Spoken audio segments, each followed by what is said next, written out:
this is like my least favorite question. What's the difference between prevalence and incidence? I failed my statistics course. No, the prevalence. Okay, so help me. I got to learn this already. It's been like, I've been a doctor for over 20 years. Like, I got to get this straight. So incidence means how many people get it in like a certain population, but prevalence is like the total number, I think. How prevalent it is, yeah. So I guess as a proportion of the population, but yeah, I get these confused. But what I'll say in English that I hopefully is correct is we have an aging population, and age is the number one risk factor for Alzheimer's disease. So if you have an aging population, then basically you have more cases.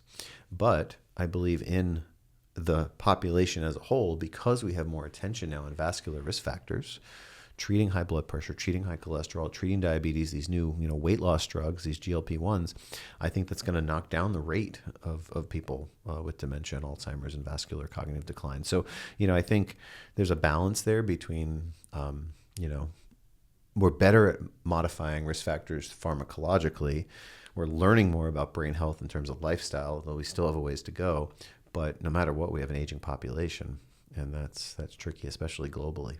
I remember back in the day when we were looking at my biomarkers, and we were looking, I think, specifically at lipids like LDL cholesterol. Mm-hmm. There was a distinction between a certain subtype of LDL, pattern A versus pattern B, and there was a certain pattern that was associated with higher risk. Is that borne out? I just can't believe, we knew a lot then, and we were doing amazing things, but that was like so early. It was so basic. Like, I shudder to think that a decade ago, like, that was the level of sophistication. I mean, still no one's practicing the way we were 10 years ago, but now it's so much more granular. Particle size of cholesterol is super important. Small, dense particles that ping against the blood vessel wall cause inflammation. We used to track LDLP. ApoB is something, I've always been interested in you. We also look at, is someone an overproducer of cholesterol or overabsorber?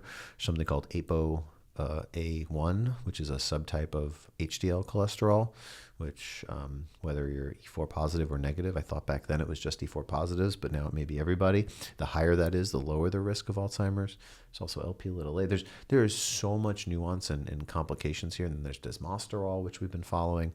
So I don't know exactly how to answer this question concisely, but at some point we can do round 2 of this podcast when you get your repeat biomarkers, and maybe we'll get some of these results, even though these are research-based, and maybe we can go through your results and compare them to back in the day. I remember back in the day you were looking at certain phytosterols as a surrogate indicator of cholesterol absorption in the gut, which I thought was super interesting. The absorption markers. Yeah.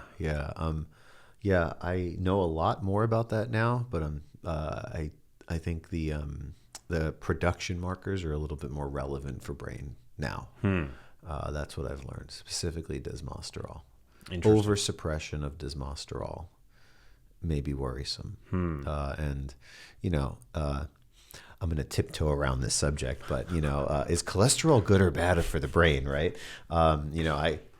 Who sent me that video? I mean, I get videos sent to me. You know what this is like. Like, cholesterol is, it's better. If it's 500, that's protective, right? Like there's a lot of confusing things here, and I'm not going to pretend that I have all the answers, right? But I am pro statin, but in the right patient at the right dose. And not in everybody. And that is really... And not necessarily every statin. Oh, absolutely. And also, does a person really need a statin, or there's like amazing other drugs now, like plant sterol inhibitors that can also take a supplement like version of it, like PCSK9. Like there's a lot of nuance and granularity and specificity to the way that we can treat cholesterol now. I knew none of this 10 years ago. But, over suppression of desmosterol is something that may be worrisome in certain people, especially ApoE4s. And, this is like, how people say, I take a statin, I get brain fog. And a lot of doctors say that's whatever. But like, no, I've seen it. I mean, I believe it, but it's not that common, but it happens. Well, who does it happen in? And why does it happen?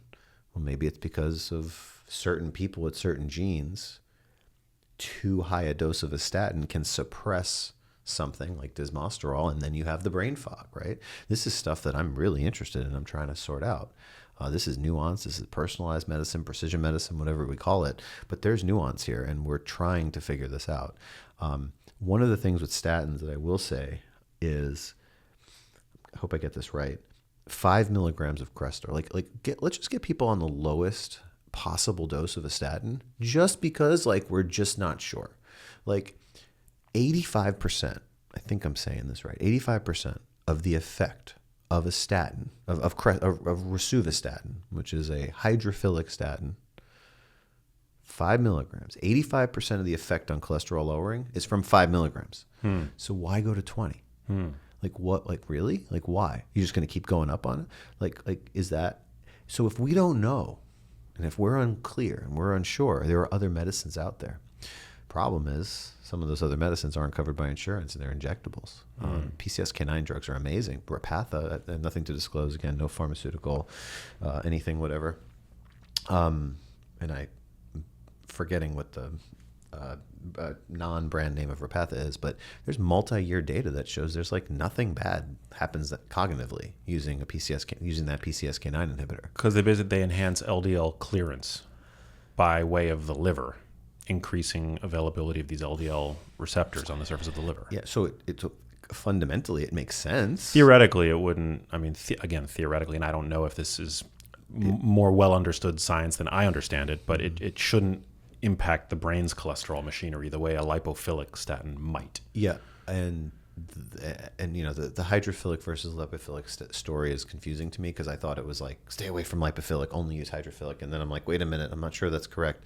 So I don't know, but PCSK9s, I got multi-year data that there's no change in cognitive function on people, and I've seen that these are research studies, published studies, but also in my practice, I've never seen a cognitive decrement in my practice. I haven't done too much of this, but on a PCSK9. So I'm not anti or pro anything. I'm pro individualization. I'm pro evidence, and I'm pro trying to treat people better based on their genes and their medical conditions. There's also probably pleiotropic aspects of these statins. Oh, totally. That might confound the...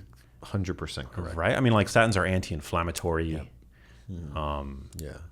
So yeah, I think we just don't know. Yeah, and again, I've really tried. There is an answer here. I think one has to be cautious about being dogmatic, or I don't know, draconian, or whatever the word is. All statins are bad or all statins are good. No, usually when someone is saying this is all good or all bad, usually the right answer is somewhere in the middle. And I think from a biological perspective, we're more clear than we used to be, but we're not fully certain. Yeah, I'm with you. Dogma is never the way. Hey, if you liked that video, you need to check out this one here, and I'll see you there.